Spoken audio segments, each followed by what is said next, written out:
Tapos na-mention mo kanina, no? Isa to sa mga common misconceptions about stress. Meron pa bang iba? Na misconception about stress? Kadalasan ng conception ng stress is maliban doon sa walang benefits. Maliban sa walang benefits, kadalasan, ang source lang ng stress ay external. Galing sa labas. May mga taong hindi na nare-realize because stress is dependent on your perception. May mga personality stressors. Ibig sabihin, prone kang maging stress because of certain traits in your personality or mga certain beliefs, mga paniniwala. Akala natin, laging sila yung dahilan kung bakit ako stress. Pero baka ikaw din. May mga lifestyle stress. Na ikaw mismo yung nagdadagdag ng stress sa buhay mo nang hindi mo halata or hindi mo alam na, shit, ako pala nagbibigay ng stress sa sarili ko. So may mga ganon. Sige, so interesting yon. I think yung personality and lifestyle. Kasi nga common na sinasabi natin, baka co-worker ko, boss ko nagbibigay ng stress. Pero yung sinasabi ni Coach Mix is merong mga personality tayo, traits natin, na yun yung mismo nagbibigay and even lifestyle stress. So, siguro can you give examples para mas ma-imagine ng ating mga viewers? Meron silang pag-aaral dyan, yung mga tinatawag na type A personality. Yung mga type A, they are very driven, talagang sa mga goals. Talaga ambitious, they don't remain still. Ito yung mga parang pagkatapos ng work, dadalhin pa sa bahay yung work. Hindi pa matutulog yun. Na talagang may gigil. May gigil. Although it's not bad. Karamihan ng mga financially successful, they are type A. For example, sikat si Steve Jobs. Type A personality. Perfectionism. Yan, mataas.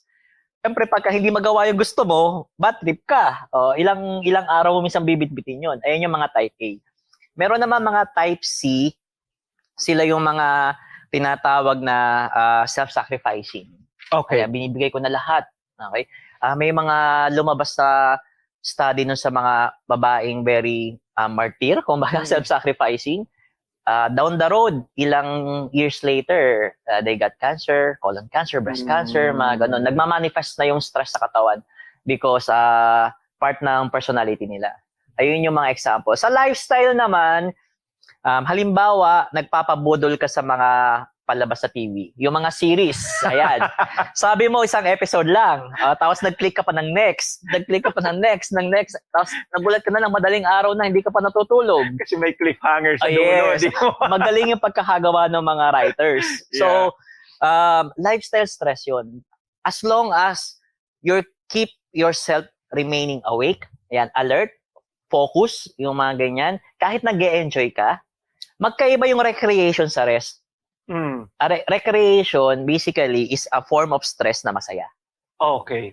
So pagka unmanaged na yung recreation mo, ibig sabihin nako-consume yun na yung rest period mo. Ayan. So that is a lifestyle stress. Ikaw yung may dahilan kung bakit ka stressed. Paggising mo kinaumagahan, hindi sakto yung tulog, puyat ka na, hindi ka pa nagsisimula sa work, meron ka ng stress kaagad. Dala ng lifestyle. Yun, very, kumbaga, eye-opening sa, at least for me, magkaiba pala yung rest and recreation. Yes. Kasi tayo sa company, rest and recreation. Yung mga team building, etc. R&R. So, meron pa ring stress yung recreation. So, parang yun yung sinasabi mo. Medyo masaya lang siya na level ng stress. Pero if you really want to give your body kumbaga rest, 'di ba? Na walang level ng stress para ma-fully heal and makapagpahinga, you need to rest. So basically, malalaman mo yung yung pagkakaiba ng rest and recreation in the intensity of the activity. Ang rest is halos walang activity. Power nap. Yan, rest. Yan, mga siesta, 'di ba? Mga meditation, very low intensity na activity. Pagka medyo mataas yung intensity, gising na gising ka, kahit masaya yan, yan ay most probably form of eustress or masayang stress.